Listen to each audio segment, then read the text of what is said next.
జై వీరబ్రహ్మ జై గోవిందమాంబ జై. నేను మీ కృష్ణమాచార్య బ్రహ్మవతం. 2024 సంవత్సరం మార్చి మాసం మేషరాశి వారి యొక్క రాశిఫలం. శివాయ బ్రహ్మణే నమః. వీరబ్రహ్మేంద్ర స్వామినే నమో నమః. తాకట్టులో ఉన్న బంగారాన్ని విడిపించి ఆ రోజు ఆన్లైన్ రేటుకే మేము కొంటాం. Sharma gold company. గోచార పరిస్థితులు, ప్రాచీనమైనటువంటి సంఖ్యాశాస్త్రం మరియు గవ ప్రశ్నని సంయుక్తం చేసుకుంటే మేషరాశి వారికి మిశ్రమమైనటువంటి ఫలితాలు ఉన్నప్పటికీ కూడా అందులో ఎక్కువగానే మంచి ఫలితాలే కనపడుతూ ఉన్నాయి. దైనందిన జీవితంలో జీవిత లక్ష్యం కోసం మీరు చేసేటువంటి ప్రయత్నంలో ఎన్ని పరీక్షలు ఎదురైనా, ఎన్ని ఆటంకాలు ఎదురైనా జీవిత లక్ష్యాన్ని సాధించడానికి మీరు చేసేటువంటి ప్రయత్నాలు సఫలీకృతం అయ్యేటువంటి అవకాశం ఉంది. వ్యక్తిగతమైనటువంటి జీవితంలో ఆర్థికపరమైనటువంటి అంశాల్లో ఎప్పటి నుండో దాచుకున్నటువంటి ధనం మీ భవిష్యత్తు అవసరాల కోసం మీరు చేసేటువంటి ప్రయత్నంలో భాగంగా ఆర్థికపరమైనటువంటి అంశాల్లో ధనం అన్యాయంగా ఖర్చు అయిపోవటం, మీరు ఊహించినటువంటి దానికంటే కూడా ఖర్చులు అధికమవటం సంఘర్షణకు కారణమైనప్పటికీ కూడా తప్పని పరిస్థితుల్లో మీ అంచనాను మించి ధనాన్ని ఖర్చు పెట్టాల్సినటువంటి అవసరం తప్పకుండా ఏర్పడుతుంది.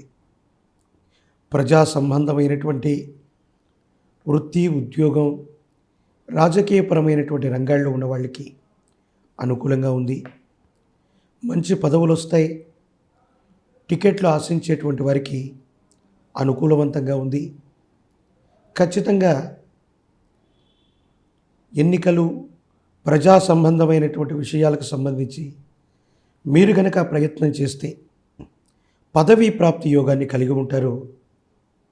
దైనందిన జీవితంలో ఎంతో కాలంగా మీకు సంబంధించినటువంటి జీవిత లక్ష్యంగా మీరు అనుకుంటున్న ముఖ్యమైనటువంటి విషయంలో అనుకూలవంతమైనటువంటి ఫలితాలు అయితే తప్పకుండా వస్తాయి. అయితే వ్యక్తిగతమైన జీవితంలో విరామం లేకుండా, విశ్రాంతి లేకుండా అనునిత్యం మీకోసం అనే కంటే కూడా మీ వ్యక్తిగతమైనటువంటి జీవితాన్ని త్యాగం చేసి కుటుంబం కోసం, సన్నిహితుల కోసం మీరు పడేటువంటి శ్రమ కారణంగా ఎంతో కాలంగా శరీరంలో నిద్రాణమై ఉన్నటువంటి ఒక చిన్న ఆరోగ్యపరమైనటువంటి అంశం మీకు ఇబ్బందిగా మారవచ్చు. దీని కారణంగా కొంతకాలం విశ్రాంతి తీసుకోవటమో, విరామం తీసుకోవాల్సినటువంటి పరిస్థితులు కూడా ఏర్పడతాయి. దేశ కాలమాన పరిస్థితులు, వాతావరణమైనటువంటి అంశాలు, మీ శరీరంలో జరిగినటువంటి కొన్ని మార్పులు, ఆరోగ్యపరమైనటువంటి అంశాల్లో ఒక చిన్న ఇబ్బందికి కారణమై కొంతకాలం విరామం, విశ్రాంతి తీసుకోవాల్సిన పరిస్థితులు ఖచ్చితంగా ఏర్పడతాయి. భార్యాభర్తల మధ్య అనుకూలవంతమైనటువంటి, అన్యోన్యమైనటువంటి ప్రేమానుబంధాలు కొనసాగుతూ ఉంటాయి. కానీ మూడో వ్యక్తి యొక్క అతిజోక్యం వల్ల మీరు అన్యోన్యమైనటువంటి దాంపత్య జీవితంలో ఉన్నప్పటికీ మూడవ వ్యక్తి మీ ఇద్దరి యొక్క వ్యక్తిగతమైన జీవితంలో కలుగ చేసుకోవటం వల్ల ఏవైనా చిన్న చిన్న అభిప్రాయ భేదాలు, మీరు చేయనటువంటి పొరపాటుకి సంజాయిషి ఇచ్చుకోవాల్సినటువంటి పరిస్థితి, ఇవన్నీ కూడా తప్పకుండా ఏర్పడే అవకాశం ఉంది. కాబట్టి భార్యాభర్తల మధ్య అవ్వచ్చు, వ్యాపార భాగస్వాముల మధ్య అవ్వచ్చు, మూడవ వ్యక్తి వల్ల ఏదైనా సరే మీరు వినకూడని మాట విన్నా, మీ జీవిత భాగస్వామి గురించి కానీ, మీ గురించి కానీ ఎవరైనా దుష్ప్రచారం చేసినా విన్నటువంటి విషయాలన్నీ కూడా వాస్తవమని ఎప్పుడూ కూడా మీరు నమ్మొద్దు. మీరిరువురు కూడా ఒకరికొకరు అభిముఖంగా కూర్చొని ఈ విషయాల్ని చర్చించుకోవటం వల్ల ఏది వాస్తవం, ఏది అవాస్తవం, కొంతమంది వ్యక్తులు ఉద్దేశపూర్వకంగా ఎందుకు ఈ విషయాల్ని చెప్తున్నారన్న విషయం మీకు తెలిసిపోతుంది.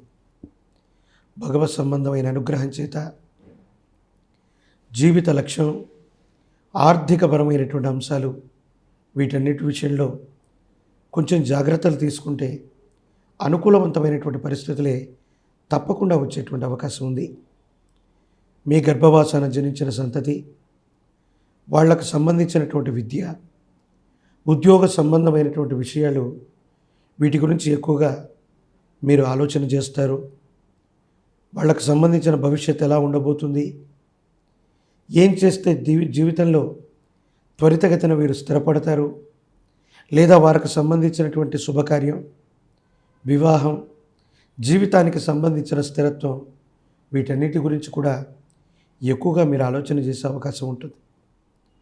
ఎంతో కాలం క్రితం కొంతమంది వ్యక్తుల దగ్గర మీరు అప్పుగా తీసుకున్నటువంటిది లేక సహాయం పొందినటువంటిది, ఈ విషయానికి సంబంధించి మీరు మరిచిపోయారనుకుంటున్న ఒక అప్పు లేదా రుణం, ఈ రుణదాతల నుండి మళ్ళీ ఒత్తిడి మొదలవుతుంది. కొన్ని సందర్భాల్లో కొంతమంది వ్యక్తులు మీరు అడగగానే సహాయం చేసి ఉంటారు. మీరనుకుంటారు వాళ్ళకి మేము ఎంతో సహాయం చేసాం, అందుకే మనం ఇబ్బందుల్లో ఉన్నప్పుడు వీళ్ళు ప్రతి సహాయం చేశారని మీరు అనుకుంటారు. కానీ కొన్ని సందర్భాల్లో ఏం జరుగుతుందంటే, వాళ్ళు సహాయం చేసినట్టుగా భావన చేయక మీకేదో అప్పు ఇచ్చామని, వారిచ్చినటువంటి అప్పుని మీరు మర్చిపోయారని, ఉన్న ఫలంగా ఆ రుణాన్ని కట్టమని మిమ్మల్ని వేధించే అవకాశం ఉంది. పాత రుణాలు తీర్చగలుగుతారు. ఆర్థిక సంస్థలు లేదా కొంతమంది వ్యక్తులు, సంస్థల ద్వారా కొత్త రుణాలను చేస్తూ జీవితంలో ఒక ముఖ్యమైనటువంటి వృత్తి, ఉద్యోగం, వ్యాపారం, జీవిత లక్ష్యం కోసం మీరు తప్పనిసరిగా రుణాన్ని చేసైనా సరే మీ జీవితాన్ని నిర్మించుకునేటువంటి ప్రయత్నాన్ని మాత్రం తప్పకుండా చేసేటువంటి పని ఉంది. సన్నిహితమైనటువంటి బంధుమిత్ర వర్గానికి సంబంధించిన వ్యక్తులు మీరు సాధిస్తున్నటువంటి ప్రగతిని చూసి వాళ్ళలో తీవ్రమైనటువంటి అసూయ, రాగద్వేషాలు పెరిగేటువంటి అవకాశం ఉంది. సన్నిహితమైనటువంటి మిత్రులు, బంధువులు అనుకున్నటువంటి వాళ్ళు కూడా సమాజంలో మీకు పెరుగుతున్న ఖ్యాతిని చూడలేక నరఘోష, నరదిష్టి, నరపీడలు అధికంగా ఉండేటువంటి అవకాశం ఉంది. కొంతమంది శత్రువులు నిఘా నేత్రంలాగా మిమ్మల్ని అనుక్షణం కూడా గుర్తిస్తూ, గమనిస్తూ, ఏవైనా పొరపాటు జరిగితే ఇబ్బంది పెడదామన్నటువంటి ఉద్దేశం చేత ప్రయత్నాన్ని కొనసాగించిన భగవంతుడి యొక్క అనుకూలత ఒకటి, మీ యొక్క మంచితనం, ఎక్కడా పొరపాటు చేయనటువంటి తత్వం కలిగినటువంటి మీరు వాళ్లకు చక్కగా బుద్ధి చెప్పగలుగుతారు. శత్రువులు ఎన్ని ప్రతిబంధకాలు, ఇబ్బందులు సృష్టించినప్పటికీ కూడా వాటన్నిటినీ ఖచ్చితంగా అధిగమింప చేసుకునేటువంటి ప్రయత్నం తప్పనిసరిగా జరిగేటువంటి అవకాశం ఉంది. మేషరాశి జాతకులకి కొన్ని కృత్రిమమైనటువంటి ఇబ్బందులు బంధుమిత్ర వర్గం నుంచి, అనుకూల శత్రువుల నుంచి, ప్రత్యర్థుల నుంచి ఉన్నప్పటికీ కూడా భవిష్యత్తు చక్కగా ఉంది.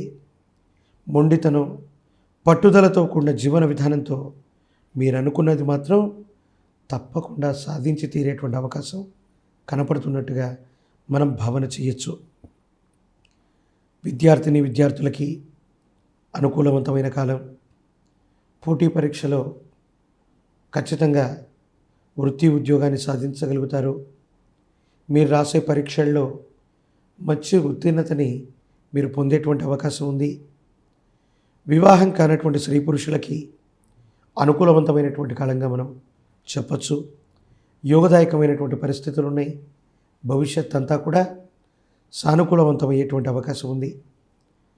మేషరాశి జాతకులు ఈ మాసంలో మరిన్ని అనుకూలవంతమైనటువంటి ఫలితాలు పొందడానికను పరమ ప్రశస్తవంతమైనటువంటి శివరాత్రి పర్వదినం నాడు ఏదైనా ప్రాచీనమైనటువంటి ఆలయ ప్రాంగణానికి వెళ్ళి గోక్షీరంతో కానీ, కనీసం శుద్ధ జలం, మంచినీటితో కానీ పరమేశ్వరుని ఏకవార రుద్రాభిషేకం చేయించడం వల్ల యోగదాయకమైనటువంటి ఫలితాలు వస్తాయి.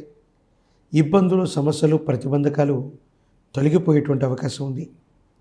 బుధవారం పూట ఉదయం పూట కానీ సాయంకాలం పూట కానీ విష్ణుమూర్తి స్వరూపమైనటువంటి ఆలయ ప్రాంగణానికి వెళ్ళటం, విష్ణుమూర్తిని ఆరాధన చేయటం, విష్ణు సహస్రనామ స్తోత్రాన్ని కనుక పారాయణ చేసిన, విన్న, చదువుతున్న జాతకంలోని సమస్తమైనటువంటి ఇబ్బందులు తొలగిపోతాయి.